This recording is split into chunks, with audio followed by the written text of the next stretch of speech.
عبداللہ ابن مسعود رضی اللہ تعالیٰ عنہ نقل کرتے ہیں، موجم العوس میں امام طبرانی نے اس روایت کو نقل کیا، ترغیب و ترہیب میں اس روایت کو نقل کیا گیا۔ سید عالم صلی اللہ علیہ وسلم شاہ فرماتے ہیں الرفق یمن، لوگو سنو نرمی میں برکت ہے، والخلق شعوم، اور سخت دلی جو ہے وہ بدبختی ہے۔ اور حضرت ابو درداء رضی اللہ تعالیٰ عنہ اس روایت کو نقل کرتے ہیں، الادب المفرد میں امام بخاری نے اس روایت کو نقل کیا ہے۔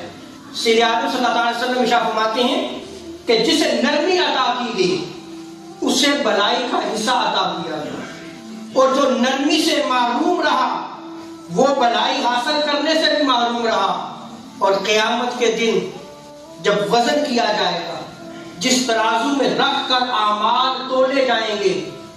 سید عالم صلی اللہ علیہ وسلم شاہ فرماتے ہیں کہ اس ترازو میں سب سے زیادہ وزنی چیز حسن خلق ہے۔ اور آگے آقا علیہ الصلوۃ والسلام شاہ فرماتے ہیں وَإِنَّ اللَّهَ لِيَبْغِضُ الْفَاحِشَ الْبَذِيءَ، اللہ تعالی بری گفتگو کرنے والا، گالی گلوچ کرنے والا،